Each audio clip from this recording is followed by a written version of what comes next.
Today, we're diving into a really harrowing story about modern-day human trafficking.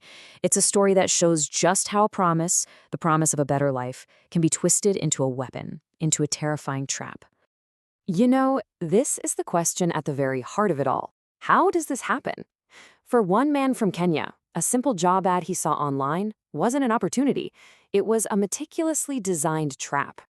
All right, so let's set the scene. It's 2021, and we meet a young man from Mombasa who is facing just a wall of obstacles. He's unemployed, and he has a slight hand disability that means he's constantly facing discrimination. And on top of that, he can't afford the crazy fees that local job agents are demanding. He was truly, truly desperate for any kind of way out. And then he sees a Facebook ad that seems like it could change everything. It's promising jobs in Thailand. And get this, with no upfront fees. I mean, that's a huge deal. The whole process felt completely legitimate, too. He aces a Zoom interview. The so-called agents even send him bus fare to get to Nairobi. And pretty soon, he and two other hopeful Kenyans, a woman named Irene and a man named James, are on their way. So their journey starts with this incredible sense of excitement. You can just imagine it, right? They think they're finally escaping all their struggles. But every single step was part of this elaborate illusion, carefully designed to hide a horrifying truth. The travel plan looked simple enough. Fly from Nairobi to Bangkok with a layover in Ethiopia. But there was this one detail that felt kind of odd. Their handler was constantly demanding photos. At every single stage, the airport, the layover, everywhere, he wanted pictures. Still, when they land, any worries just seem to melt away. They get picked up in a luxury truck, taken to a 5-star hotel. The dream felt absolutely real. The next day, they start driving for hours and hours, leaving the city far behind them. And that's when their guide just casually drops a comment, the job wasn't actually in Bangkok. And that was the first real crack in the facade, as the polished city streets turned into something remote and, honestly, deeply unsettling. They're driven right past a border checkpoint into what felt like a lawless territory. Suddenly, their friendly guide's entire demeanor changes. It becomes cold, commanding. And at that moment, he checks his phone.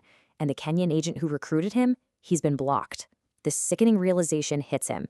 He wasn't in Thailand anymore. He was in Myanmar. So what happened here is a textbook case of something called a tiger kidnapping. As you can see, the victims aren't held for ransom. No, they're captured and then forced to become criminals themselves. He and the others were taken to this heavily guarded compound. It looked like a series of warehouses, and the scene inside was just grim.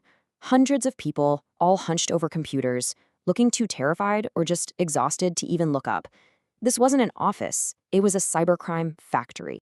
Their job was simple and unbelievably cruel. They had to create fake online profiles and scam a minimum of 5 people every single day. And in this really twisted layer of cruelty, their targets were people just like them from Africa and India. And failure was just not an option. The system they used to control everyone was brutal. If you didn't hit your target, you were electrocuted with exposed wires, and you were denied food. That's why everyone in the compound looked skeletal, why everyone was suffering. It was nothing less than systematic torture. But for those who just couldn't do the work, the consequence was infinitely worse. He discovered a hidden room, and what he saw there was just unspeakable. The people who were deemed useless weren't set free. No, their organs were harvested and sold on the black market to recoup the cartel's so-called investment. For 2 years, he survived this hell. He became ruthlessly efficient at the scams, not because he wanted to, but to stay alive. And here's the twisted irony. His diligence actually made the cartel bosses trust him, and that trust created a sliver of an opportunity.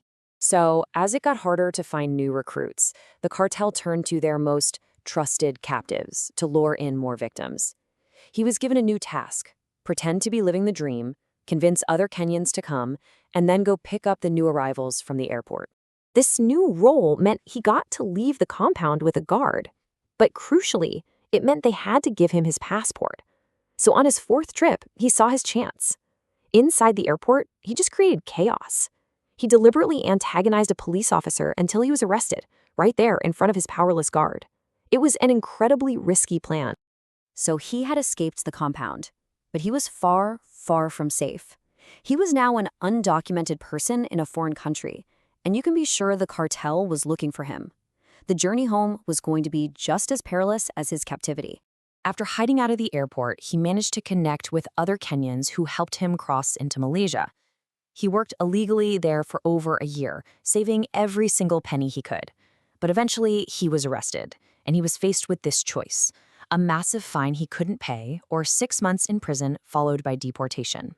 He made a calculated choice: prison. It was the only way he could afford to get home and keep what little he'd saved. He finally made it back to Mombasa with about 300,000 shillings.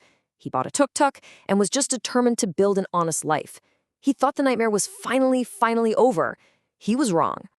And this right here highlights a truly cruel irony. In Myanmar, his captors were a violent cartel.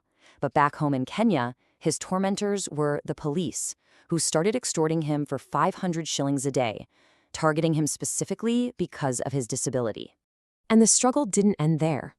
Even when he tried to find regular employment after he was forced to sell his tuk-tuk, he was met with the same old prejudice. This quote, this was the exact response from one interviewer the moment they saw his hand.